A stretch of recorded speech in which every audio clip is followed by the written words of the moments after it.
13 games on top of other teams, I think we have a very good shot of actually like showing up in the end of the split now and into playoffs as well. It would be really good to get rank 1 because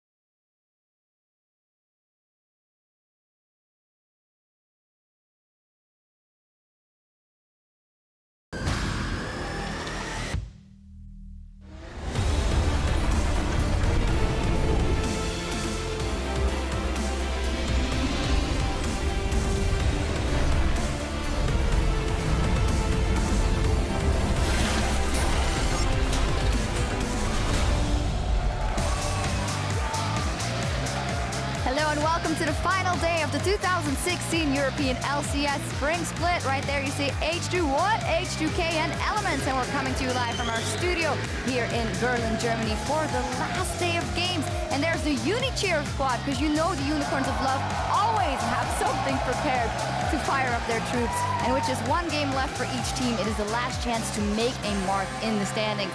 Hello, I'm Eva Schogsupporter here to cover all of today's high-stakes action with James Tress O'Leary and Martin the Fisho Lunge. I just discovered that I'm quite hyped myself, and on the last day of the spring split, G2, as we heard from them there, is riding high in first place. They have locked that buy spot, of course, because they are top 2. H2K and Vitality could still get it. Then there's the race for 4, 5, 6, 7. So many interesting races going on. Yeah, and we obviously so far were wrong in our predictions of putting H2K first, because both. G2 now looking like the team who will take first place, and honestly they fully deserve it, because this team, they came in to surprise us week 1. We said okay, let's wait and see. We want to see more consistency, we want to see them fix some of the issues. They've honestly managed to do that, and right now they are looking so strong. Yeah, they're looking a lot stronger. You may not have been so hot with your predictions on things. There's still time for things to change. Nevertheless, there's still options to move. I'll be right or 4th place, well, I think. Will you be I got right? number 7. Yeah. I was going to say, will you be right in number 7 right now, though? Because that's the fight, really. Elements picking up an important win yesterday, and now they're a game up on Splice. So basically that 7th spot, the safe spot, looks to be in Elements' hands if everything goes the expected way today. But that wasn't the case yesterday. Yeah, well, I mean, we made a lot of assumptions, but then yesterday was absolutely crazy. It was almost opposite day. So many upsets. Elements beat Fnatic, as you said. UOL ended up beating H2K. Roccat beat Vitality, now has a 2-0 over that team, even though it might have been more useful to have the 2-0 over some of the other teams, but a win is a win. Exactly, and Rocket right now are chasing Splice, and they can potentially tie them and then play for number 8, so seeding coming into the promotion tournament for Rocket. And what a game yesterday. I mean, we always feel like Rocket has potential. We just never feel like we really get to see them unleash their full potential. Well, we'll see if they can unleash it today. We, heard Elements talking about unleashing the beast yesterday. Maybe it's Roccat that'll do it today. Yeah, exactly. What we saw yesterday as well, we were watching what will happen on patch 6.5. A lot of Azir. We saw him in 5 out of 5 games. Only picked up 2 wins though, but just still showing the enormous potential that champion has in team fights. Oh yeah, and also just Azir is one of these champions that are fantastic for the game because his skill cap is so high, and when you have a lot of good mechanical players, they will pull out the Azir and they will be able to carry on it most of the time. And he just fits in the meta, with the tanks, long team fights.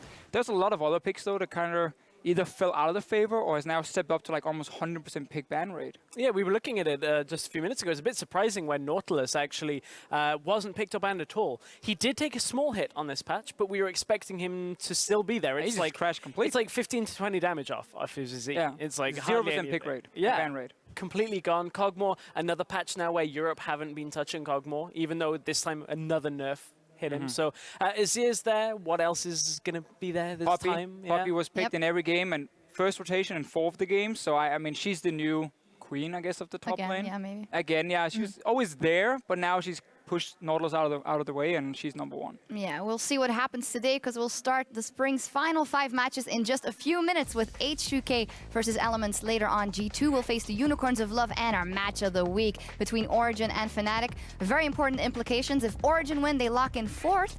And Fnatic is stuck in 6th place due to the head-to-head versus the Unicorns of Love. So many implications, and the King is back once again. The King is back, but you'd look on paper coming into split. Ooh, Origin Fnatic fighting for first. No. 4th and 6th is what is on the line here. You mentioned that the King is back. I do wonder whether that's enough to settle Origin against Fnatic. It is a big difference, at least if we look at, damage done for the team. Power Bevo, we talk about it so often, never really had much of an impact. So when he's playing for Origin, he's actually ranked second last of mid laners after his game yesterday against Giants in terms of damage share on the team. He does 26% of the damage. Pekka did 32, I believe, 32.9, the first of all mid laners. So when he had only 2 games, Corki. he played Corki in one of them, that counts. He had LeBlanc in the other one. He had a very high impact in terms of the overall team damage. And then they talk about, the mentality, how he helps everyone kind of bounce back if there's some mistakes in game.